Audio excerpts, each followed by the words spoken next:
Bonjour, chers étudiants. C'est un plaisir de vous retrouver pour continuer avec le cours. Nous allons poursuivre avec la structure des pores nucléaires. Donc, je rappelle que nous sommes en train d'étudier le chapitre intitulé et le noyau interphasique. Donc, on a, et dans les cours précédents, étudié différents éléments du noyau. Maintenant, nous sommes arrivés au port nucléaire et après cette partie, on verra le nucléole donc pour mettre un terme à ce chapitre. Maintenant, nous sommes au niveau de l'enveloppe nucléaire et le noyau, comme vous le savez, est délimité non pas une seule membrane, mais par une double membrane. Donc, cette double membrane constitue ce qu'on appelle l'enveloppe nucléaire. Mais cette enveloppe est interrompue par des pores, des trous facilitant le transport entre le noyau et le cytoplasme. Donc maintenant, on va parler de la structure de ces pores et les mécanismes par lesquels donc, des molécules passent à travers ces pores nucléaires. Alors, ici, il est dit un pore nucléaire est une structure complexe. Effectivement, c'est une structure très complexe. Donc, vous allez voir l'image. Un panier de basket, très et belle image utilisée pour illustrer la structure des pores, effectivement. Et les pores ont la forme d'un panier de basket et de symétrie d'ordre 8. OK, vous allez voir pourquoi on parle de symétrie d'ordre 8. Car la périphérie du pore est bordée par une structure cylindrique, l'annulus, organisée suivant une symétrie octogonale 8 sous-unités annulaires. Le nombre varie en fonction de l'activité nucléaire et augmente avec cette dernière. Donc ici, c'est le nombre de pores qui varie en fonction de l'activité nucléaire. Donc, plus le noyau est actif, donc c'est plus le nombre de pores est grand pour faciliter en fait le transport des molécules donc qui est nécessaire, ok, nécessaire à l'activité du noyau. Maintenant, vu de profil, sur la face hyaloplasmique du complexe, donc les pores ont une face hyaloplasmique et une face nucléoplasmique. OK? Maintenant, là, on parle de la face hyaloplasmique, c'est-à-dire cette face qui donne au cytoplasme ou encore au hyaloplasme. Sur la face hyaloplasmique du complexe, le pore est en relation avec des microfilaments du cytosquelette, des microfilaments d'actine, OK, du cytosquelette, perpendiculaires à la surface de l'enveloppe. Donc, vous allez voir ça dans la suite. Au sein du pore, on retrouve deux grands canaux de taille identique ancrés sur les deux faces. Deux grands anneaux. Alors, c'est pas canaux, deux grands anneaux de taille identique ancrés sur les deux faces. Anneaux, donc sur la face nucléoplasmique, sur la face hyaloplasmique, vous allez y voir deux grands anneaux, ok, de même diamètre, donc alors qui est relié, ok, chacun de ces anneaux est relié au transporteur principal, ok, chacun des anneaux est relié au transporteur principal par un bras radiaire. OK, 8 bras radiaires. Donc, quand on parle d'anneau, vous voyez de quoi on parle. On peut dire que c'est un cercle. OK, c'est un cercle. OK, ce cercle qui est périphérique, on trouve à la périphérie et du complexe, est relié à un autre anneau plus petit, OK, qui borde et le transporteur principal et l'anneau interne est relié à l'anneau externe par des bras radiaires, les 8 bras radiaires, donc qui vont constituer les 8 sous-unités annulaires. Sur la face nucléoplasmique, donc je l'avais dit, donc, et le complexe et le port nucléaire, structure complexe est formé et a deux faces, une face hyaloplasmique et une face nucléoplasmique. Donc, sur la face nucléoplasmique, un troisième anneau, OK, un troisième anneau de diamètre inférieur est situé dans le nucléoplasme. Il est relié à l'anneau de la face nucléoplasmique, OK, par des filaments organisés en cage. Donc, la lamina nucléaire, c'est en fait cette couche de protéines qu'on appelle lamine, OK, des filaments intermédiaires, donc éléments du cytosquelette, donc qu'on trouve sous l'enveloppe nucléaire, donc qui constitue donc un support donc, pour l'enveloppe nucléaire. Donc maintenant, on dit la lamina nucléaire est interrompue au niveau du port. OK? La lamina nucléaire est interrompue au niveau du port afin de faciliter l'entrée et la sortie de molécules, donc de part et d'autre, de l'enveloppe nucléaire. Voici ce dont on parle.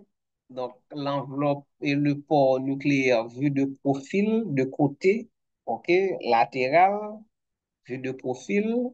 Donc, ici, il y a tous les éléments. Donc, la première chose, le premier élément à identifier, c'est l'enveloppe nucléaire. Donc, vous avez vu l'enveloppe nucléaire avec membrane externe. Voilà, c'est identifié à gauche, membrane externe et membrane interne. Donc, membrane interne délimitée par le citerne périnucléaire. OK?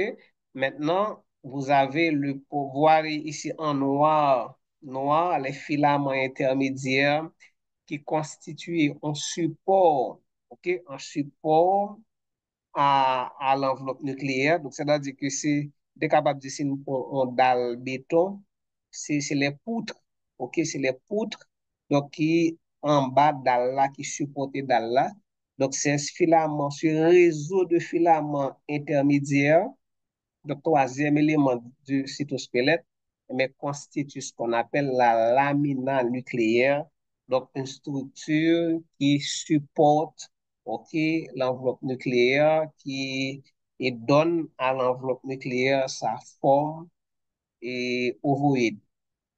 Au noyau, je dirais, et sa forme ovoïde. Maintenant, voici en bleu le le port nucléaire, un port nucléaire, structure complexe. Donc, on a dit que c'est une structure en forme de panier de basket. Donc, vous l'avez constaté effectivement. Maintenant, voici les filaments cytosoliques. Voici les filaments cytosoliques. Donc, ces filaments cytosoliques donc, qui sont disposés de façon perpendiculaire et liés au noyau, à l'anneau cytosolique, OK? À l'anneau cytosolique. Donc, vous voyez, il y a trois anneaux. Il y a trois anneaux. Donc, vous voyez bien, il y a trois anneaux. Donc, l'anneau, cet anneau, c'est l'anneau cytosolique ou encore l'anneau hyaloplasmique. Donc, ici, c'est le cytosol. Donc, cet anneau qui donne au cytosol s'appelle anneau cytosolique ou anneau hyaloplasmique. Et puis maintenant, vous voyez que l'anneau cytosolique est périphérique. Maintenant, il est lié par 8 bras, Regardez bien, un, 2, 3, 4, 5, 6, 7, 8, 8 bras qui sont des protéines au transporteur central. Le transporteur central, donc le transporteur central, donc c'est un canal par lequel donc passent les molécules, donc les substances qui doivent entrer et sortir, et doivent passer à travers et de part et d'autre de la membrane. Ok, donc ça c'est l'anneau cytosolique avec le transporteur central au milieu. Donc, si on parle du transporteur central, donc là, il y a maintenant, il y a entre le transporteur central et l'anneau cytosolique, donc, certaines molécules peuvent passer aussi en dehors du transporteur central. Maintenant, sur la face nucléoplasmique, il y a un second anneau. Sur la place nucléoplasmique, il y a un second anneau qu'on appelle anneau nucléoplasmique, OK? Et qui aussi est périphérique et relié au transporteur central par des bras radiaux qui sont des protéines, OK? Des protéines qui ne sont pas décrites, OK? Ce sont des protéines.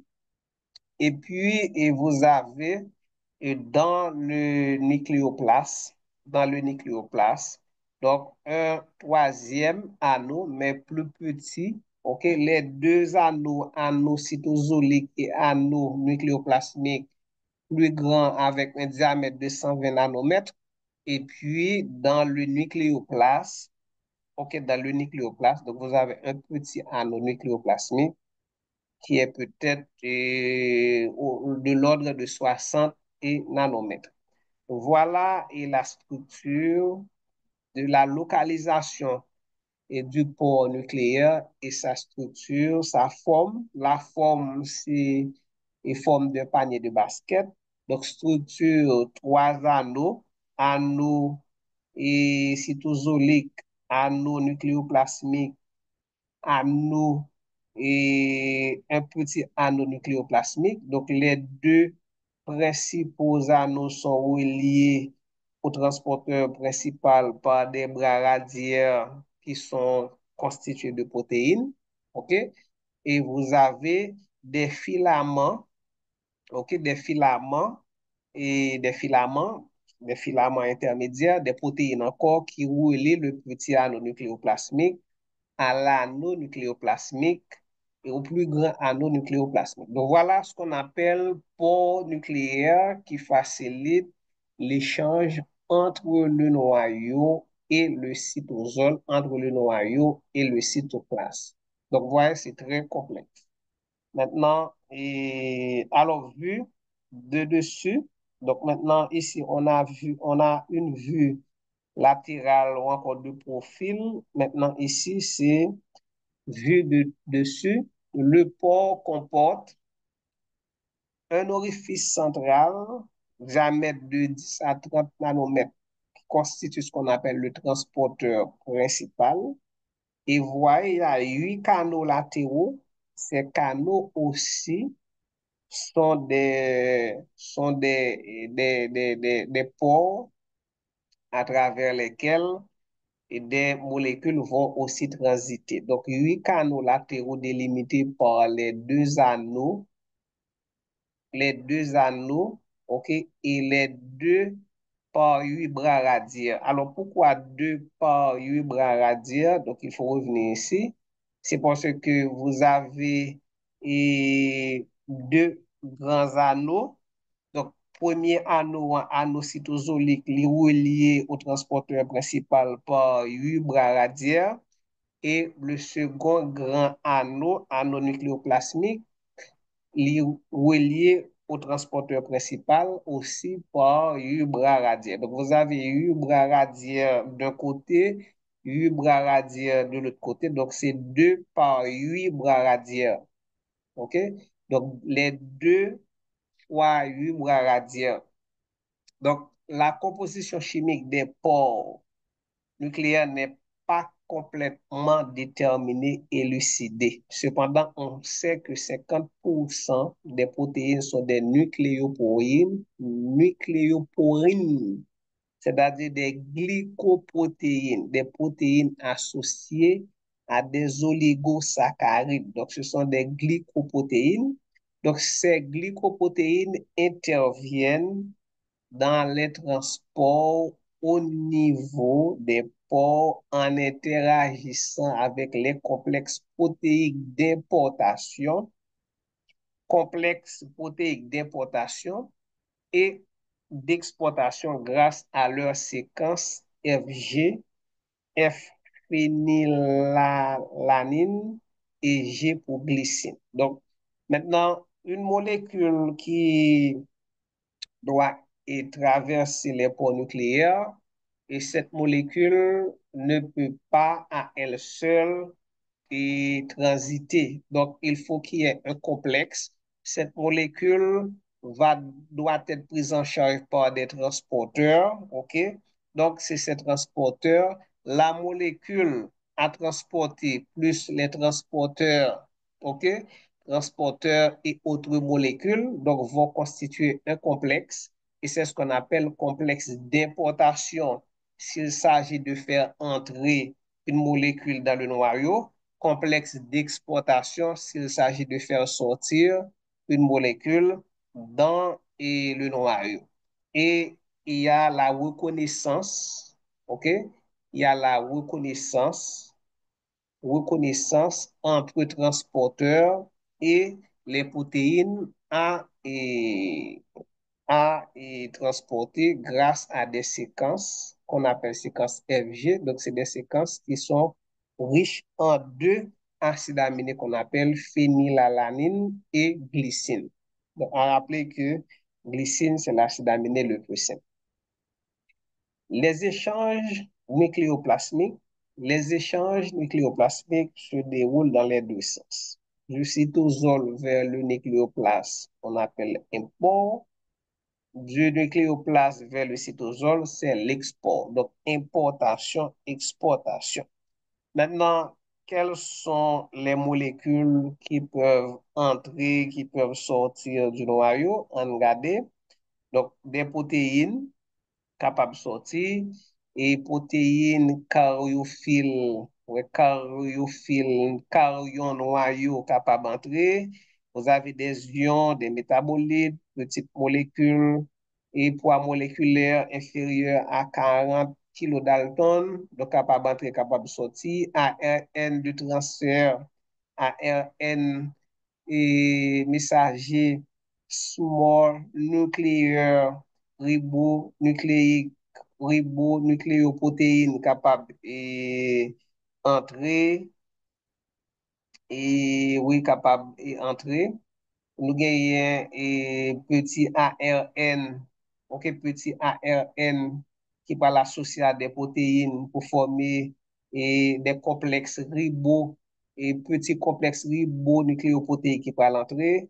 Vous avez des protéines ribosomales. N'oubliez pas que les protéines sont synthétisées au niveau du cytoplasme. Donc, ces protéines doivent entrer dans le noyau pour s'associer à l'ARN messager au niveau du nucléole pour former ce qu'on appelle les sous-unités des ribosomes. Donc, les ribosomes sont formés dans le noyau. OK? Les ribosomes sont constitués de protéines, d'un tiers de protéines et de deux tiers d'ARN ribosomique. Maintenant, les protéines sont synthétisées dans le noyau. Donc, elles doivent entrer dans le noyau, OK, aller au niveau du nucléole, site de biosynthèse des ribosomes. Et au niveau du nucléole, ces protéines sont associées à des ARN ribosomiques pour former les sous-unités ribosomales grandes et petites sous-unités. Et une fois que ces sous-unités sont formées, donc le supposé sorti dans et noyau aller dans le cytoplasme pour être capable de participer à la synthèse des protéines. Donc là, vous avez une idée des échanges qui se font à travers l'enveloppe nucléaire. Maintenant, parlons des transports de molécules inférieures ou supérieures à 40 kilodaltons.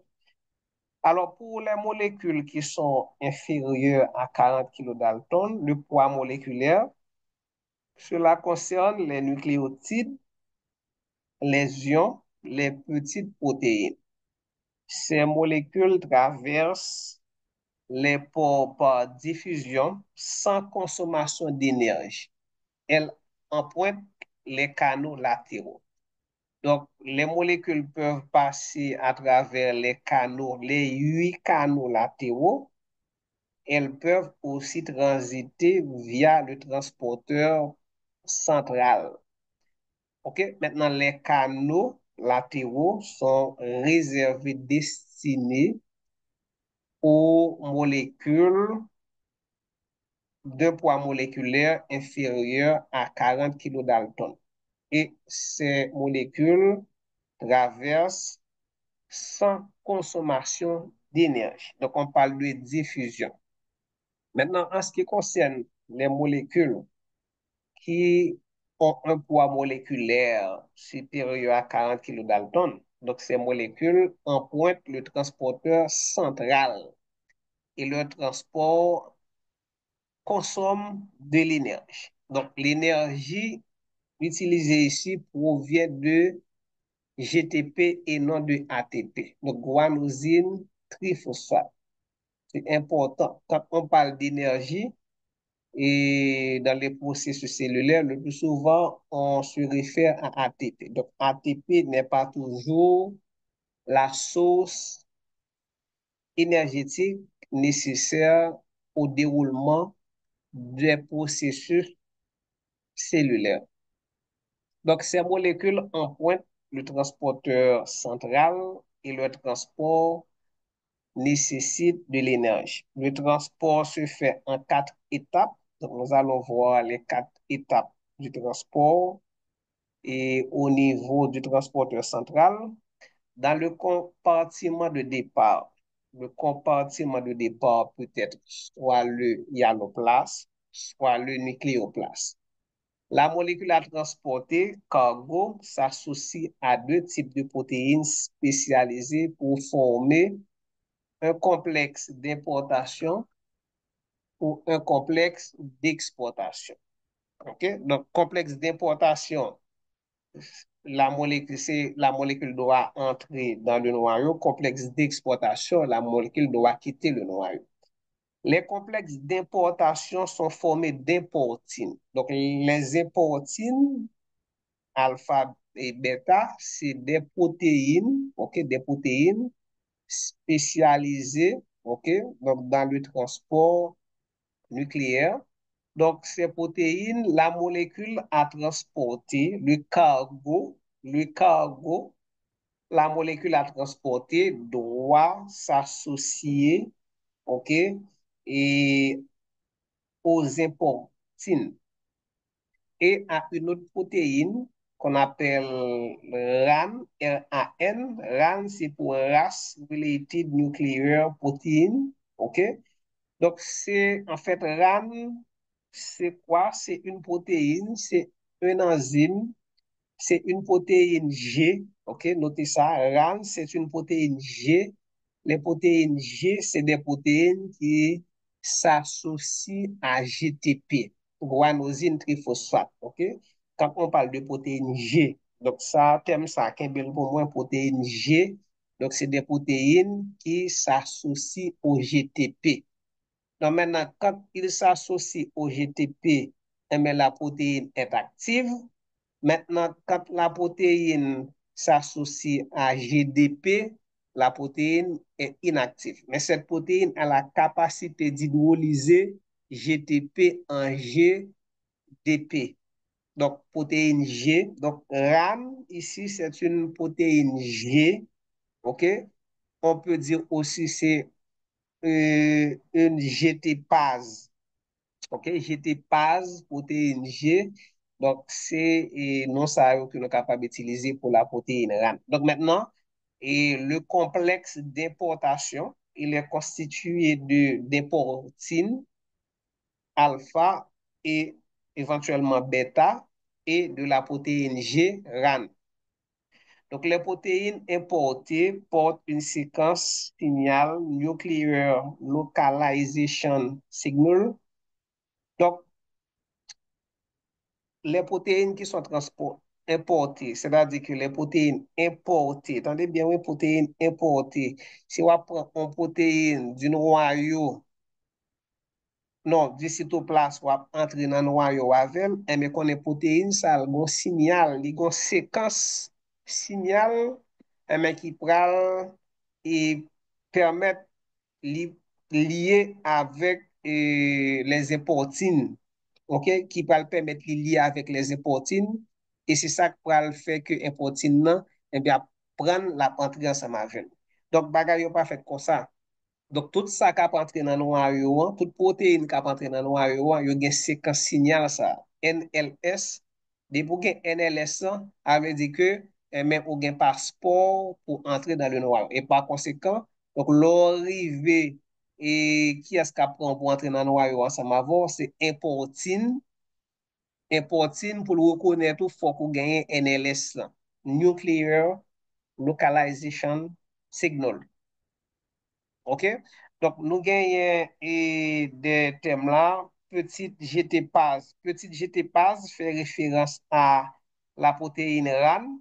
Donc, c'est enzyme qui hydrolyse le GTP. GEF, c'est guanine nucléotide exchange factor. Les mêmes qui ça le fait activer GTPase.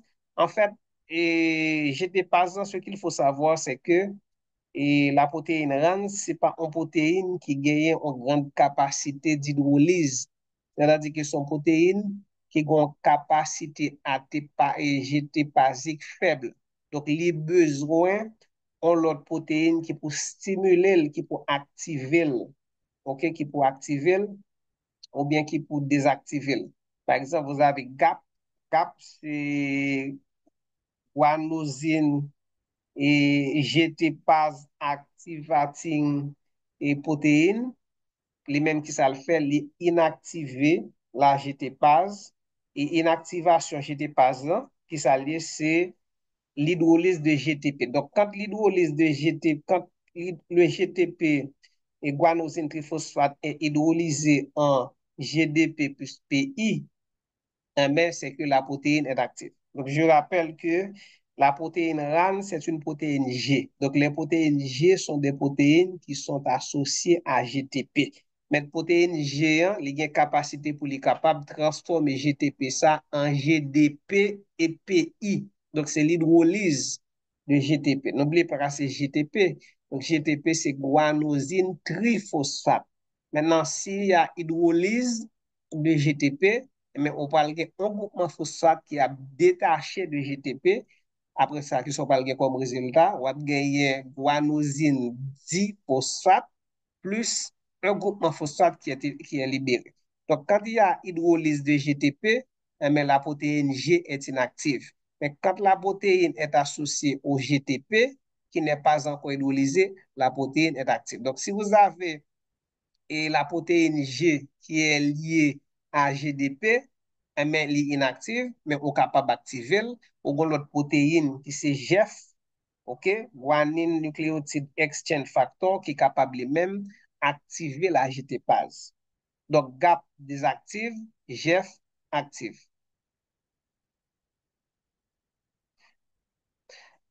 Ok, donc là, c'est pour les complexes d'importation. Donc, complexe d'importation, les gains là dans la protéine RAM, qui est là pour fournir l'énergie nécessaire. N'oubliez pas qu'on dit que ces molécules empruntent le transporteur central et le transport consomme de l'énergie. Donc, le rôle de la protéine RAM, qui c'est un GTP, c'est de fournir de l'énergie pour le transport au niveau du transporteur central. Donc, les complexes d'importation sont formés d'importines alpha associées avec bêta et de la protéine RAN plus la molécule à transporter ou encore le cargo. Maintenant, les complexes d'exportation, ils même ils formé de protéines qu'on appelle exportines et de la protéine RAN. C'est-à-dire, le rôle protéine RAN, non, pas oublier que s'il est là pour être capable de fournir de l'énergie nécessaire au transport. Donc, les protéines exportées portent également une séquence signal qu'on appelle Nuclear Exportation Signal. Donc, chaque protéine qui a rentré, il y a un signal. Protéine qui a sorti, il y a un signal parce que faut que vous reconnaître. N'oubliez pas que le transport, c'est quelque chose qui est régulé, qui est contrôlé. Donc, c'est-à-dire que faut qu'on gagne des bagailles, des indices, des indications sur vous qui dit que mais on même ou habilité à entrer, à sortir. OK? Donc, les importines et les exportines sont des complexes sont des protéines, je dirais, OK? Ou encore, oui, des protéines qui interagissent avec les nucléoprotéines, les glycoprotéines qui sont constituées et qui constituent les différents éléments de, du port nucléaire. Donc, les importines, les exportines, donc ces protéines interagissent avec les protéines du port pour faciliter le transport. Troisième étape, dans le compartiment d'arrivée, le complexe se dissocie et libère la molécule à transport. C'est évident. Si une protéine doit être transportée du noyau vers le cytoplasme, donc une fois le complexe est arrivé dans le cytoplasme, eh bien, le complexe se dissocie pour libérer la molécule transport. Ça, c'est évident.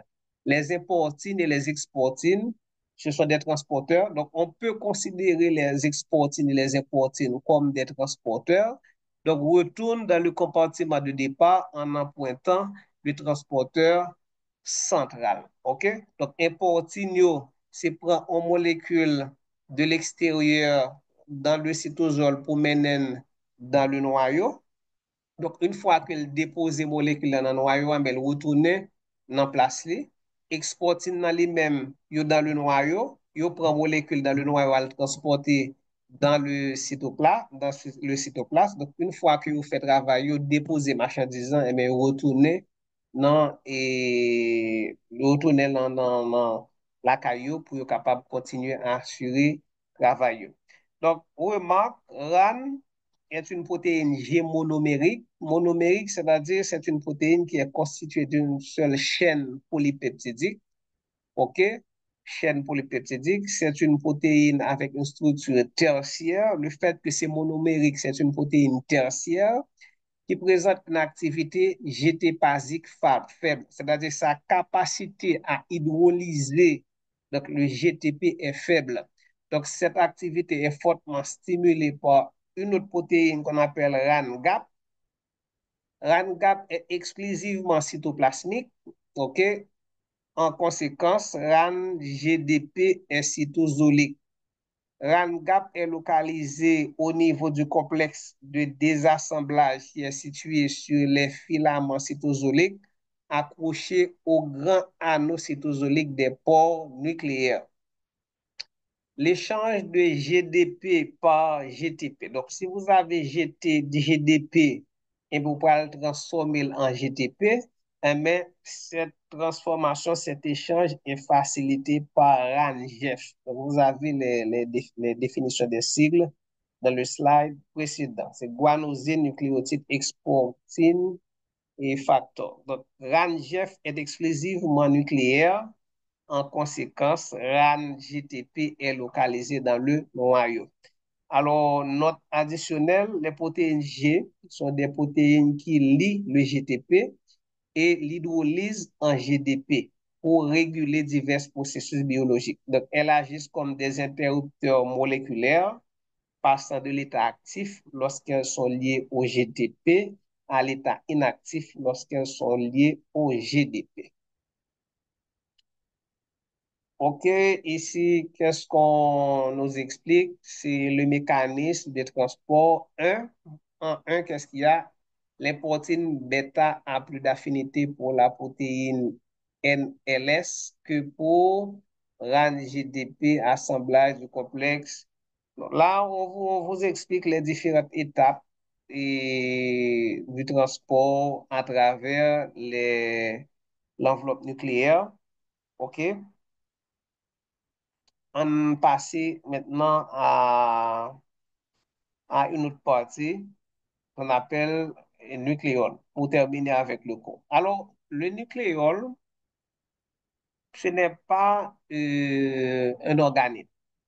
Le nucléole n'est pas un organisme parce que il n'est pas délimité par une membrane plasmique. OK, une membrane. Et pas membrane plasmique, mais par une membrane. Donc, membrane et double membrane, et cette membrane avec bicouche lipidique. Le nucléole est le site de biosynthèse des ribosomes. Site de biosynthèse des ribosomes, c'est-à-dire c'est le site d'assemblage des protéines ribosomales et des acides et des ARN, ok, des ARN ribosomiques, ok? Donc, c'est le site de synthèse, de biosynthèse des ribosomes, c'est-à-dire site d'assemblage de protéines ribosomales et d'ARN ribosomiques. Donc, et je rappelle que les ribosomes sont des complexes ribonucléoprotéiques, usines à protéines qui sont constituées d'un tiers de protéines et de deux tiers d'ARN ribosomique. Maintenant, il faut savoir que les ribosomes sont le résultat de la transcription. Quel que soit le ribosome, mais il est formé, il est produit par la transcription. Donc, la transcription, c'est la copie de l'ADN en ARN. Donc, l'ARN ribosomique, l'ARN de transfert, l'ARN messager, les petits ARN, tous les ARN sont issus de l'ADN par la transcription. Maintenant, on dit la transcription des ARN ribosomiques, sauf la RN5S. Donc, il y a quatre types d'ARN ribosomiques. Il y a 28S, 18S, 5.8S et 5S. Donc, il y a trois ARN qui sont formés dans le nucléole, sauf la RN5S. Les ARN qui sont formés dans le nucléole, on les appelle ARN nucléolaires. OK? On dit la transcription des ARN ribosomiques, sauf le 5S, et leur maturation conduisent à la formation des sous-unités des ribosomes. Donc, les deux sous-unités, grandes et petites sous-unités. Donc, dans un noyau, il peut y avoir plusieurs nucléoles par noyau. Le nucléole est dépourvu de membrane. Donc, ce n'est pas un organite, ce n'est pas un organelle. Disparaît au début de la mitose et se reconstitue à la fin de cette dernière. Est associé à une hétérochromatine dense constitutive. Hétérochromatine dense constitutive, c'est-à-dire l'ADN qui n'est jamais transcrite. L'ADN qui n'est jamais transcrite est associé à une hétérochromatine dense constitutive, ok, abondante à la périphérie du nucléole et qui s'enfonce au cœur de la structure en se mêlant étroitement aux autres constituants nucléolaires. Maintenant, le nucléole n'est pas de l'ADN. Ça doit être clair dans votre esprit. Quand on parle de nucléole, le nucléole n'est pas de l'ADN. C'est une région du noyau et riche en ARN messager, riche en protéines, et c'est une région aussi où les gènes se concentrent, ok, se rassemblent, les gènes qui sont responsables de la synthèse des ARN. Donc, les gènes qui sont responsables de la synthèse des ARN ribosomiques sont regroupés dans cette structure qu'on appelle nucléole. Mais le nucléole n'est pas de l'ADN, donc c'est une structure du noyau et riche en ARN ribosomique, riche en protéines et où se regroupent les gènes intervenant dans la synthèse des ARN ribosomiques. Organisation de l'ADN ribosomal nucléolaire.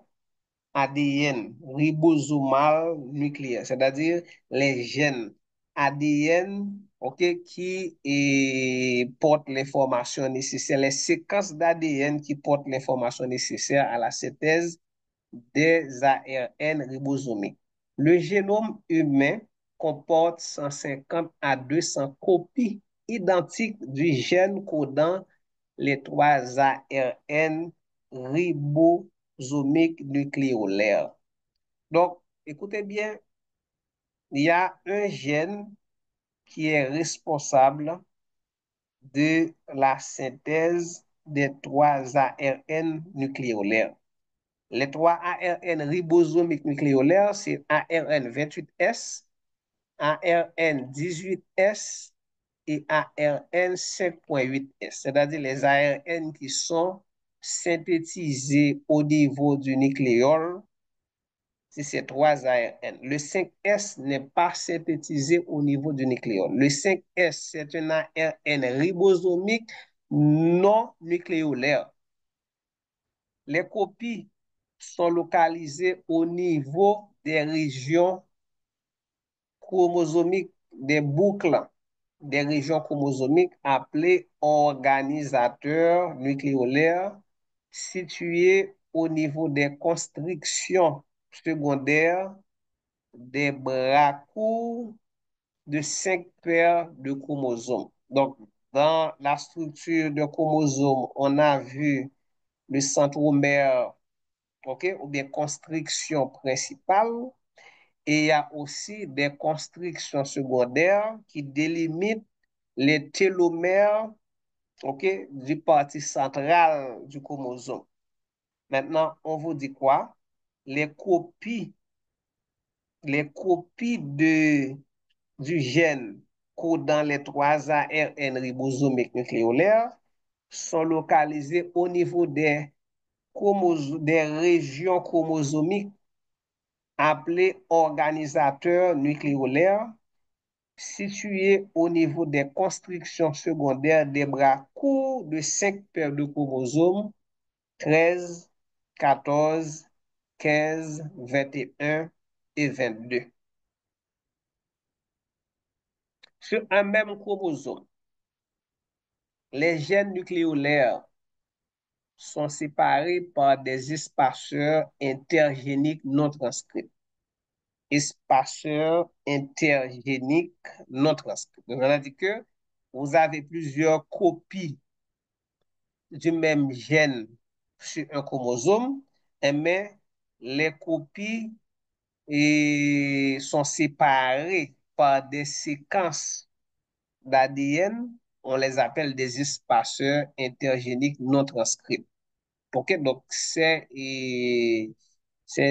séquences intergéniques ne sont pas transcrites. Au sein du même gène nucléolaire, eh bien, les régions d'ADN codant pour les trois ARN sont séparées par des espaceurs intragéniques transcrits. OK? N'oubliez pas que c'est un seul gène qui parle les trois ARN.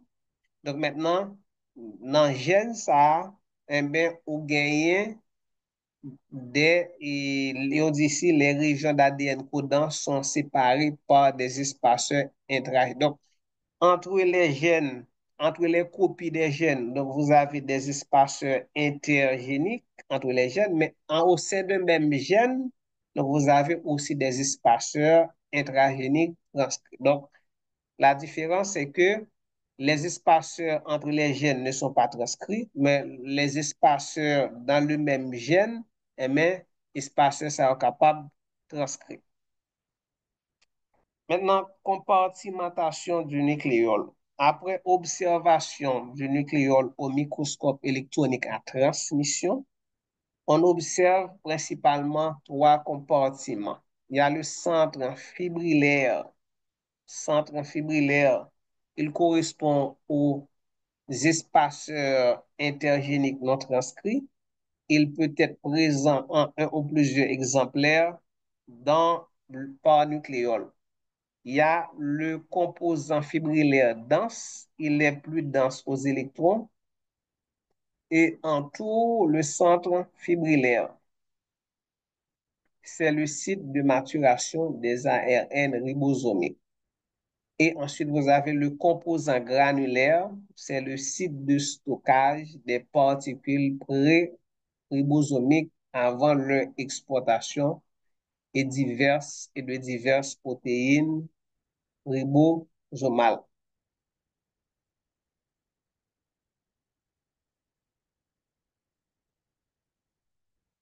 Voilà l'image de l'organisation de nucléole. Donc, vous avez le centre fibrillaire, vous avez le composant fibrillaire qui est très dense, le centre fibrillaire moins dense. Donc, vous avez le nucléoplaste en bleu et puis vous avez le nucléoplaste qui entoure le nucléole et vous avez le composant granulaire qui est le moins dense et la moins dense de tous de toutes ces structures.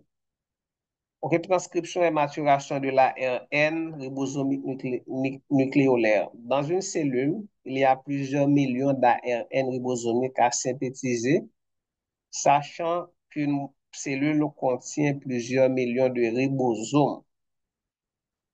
La transcription, synthèse d'ARN à partir de l'ADN, se fait grâce à l'ARN polymérase 1. L'ARN polymérase 1, c'est cet ARN qui synthétise mais, les ARN ribosomiques 18S, 5.8S et 28S. Et l'ARN polymérase 5S est synthétisé par l'ARN polymérase 3. Alors, c'est dit ici. OK? Dernière phrase là, c'est ça. L'ARN 5S est synthétisé dans le nucléoplaste par l'ARN polymérase 3. OK, donc maintenant, celle-ci, à savoir la RN polymérase 1, c'est une enzyme, une protéine, celle-ci conduit à la formation d'un précurseur d'ARN de grande taille. Donc, les trois ARN ribosomiques nucléolaires ne sont pas formés directement. Donc, il y a d'abord la synthèse d'un ARN 40S. C'est cet ARN 40S qui va être clivé par la suite en trois fragments par un petit protéine ribonucléoprotéine, OK, qu'on appelle SNO-RNP, Small Nucleolar Ribonucléoprotéine. Donc, euh, c'est cette protéine qui va cliver donc la RN40S en trois fragments, 18S, 5.8S et 28S, avec enlèvement des espaces intragéniques transcrits. Mais là, on a mis une précision pour vous. Il ne s'agit pas d'excision ou d'épissage. Voilà. La RN18S s'associe avec des protéines ribosomales importées pour former la petite sous-unité du ribosome eukaryotique. Donc, la petite sous-unité et du ribosome, lui-même, il gagne ARN18S là-dedans. OK, ARN18S. Et puis, vous gagnez l'ARN5.8S. L'ARN28S s'associe entre eux et avec des protéines ribosomales importées, puis avec l'ARN5S, qui n'est pas l'ARN nucléolaire, qui n'est pas synthétisé dans le nucléole, qui est synthétisé par l'ARN polymérase 3. 18S, 5.8S, 28S est synthétisé par l'ARN polymérase 1. OK? Donc, ces deux ARN, 5.8S, 28S s'associent entre eux et avec des protéines ribosomales importées, puis avec l'ARN 5S pour former la grande sous-unité du ribosome eucaryote. Là, nous avons une très belle idée de la transcription. C'est-à-dire que l'année prochaine, donc, on a fait biologie moléculaire, on a pour un chapitre ça. Donc, on a déjà une idée de la transcription, comment ça fait, à qui ça a pas abouti. Les ARN ribosomiques sont désignés par leur valeur S, V de Bird, qui se réfère à leur vitesse de sédimentation dans une ultracentrifugeuse. Plus la valeur de S est grande, plus la RN est gros. Et puis, ici, nous gagnons des images qui montrent nous comment et transcription fait. Donc, vous avez une molécule d'ADN. Vous voyez bien et ici, c'est les gènes, ok, les différentes copies du gène et qui transcrit les trois ARN, les trois ARN nucléolaires, ARN ribosomique nucléolaire. Donc, vous avez les espaceurs intergéniques non transcrits. Donc, ça, c'est l'ADN. Maintenant, en bleu, c'est la transcription. Donc, vous avez en bleu euh, et, vers 18S, on a montré 18S, donc transcription en fait. OK, ADN, gène code dans l'ARN 45S. OK, et alors, on n'a pas encore la transcription. La transcription vient faite après. OK, donc là, OK. Voilà. Maintenant, ici, en noir, première image, qu'est-ce qu'on a montré? On a montré, en fait, et les différentes copies du gène transcriptant le, et l'ADN et les ARN ribosomiques. Maintenant, on a fait un gros plan sur un gène. Voilà, le gène ici considéré. Donc, vous prenez le gène ça et puis vous faites zoom sur lui et puis vous montrez nous donc les espaceurs intragéniques transcrits. OK, les espaceurs intragéniques transcrits. Donc, c'est-à-dire que ces espaceurs, on va les retrouver dans la RN45S, puisque vous transcrit, donc nous obligés de joindre également dans la RN45S. Donc, la transcription est réalisée par Paul Alpha 1, et puis, après la transcription, donc il y a maturation, on enlève les espaces intragéniques et puis, vous avez les trois ARN ribosomiques nucléolaires, donc qui sont séparés, donc qui vont par la suite être associés avec des protéines pour former les différentes sous-unités des ribosomes. OK, voilà. Donc, c'est la fin et j'espère que nous prenons temps pour nous visionner vidéo ça, bien tenter, noter, faire des recherches pour nous capables de comprendre davantage. Donc, merci et ce chapitre met un terme à la première session. Donc, l'examen se déroulera sur le premier chapitre qu'on a vu, l'introduction à la biologie cellulaire et la membrane plasmique, et ce chapitre, le noyau interphasique. À la prochaine.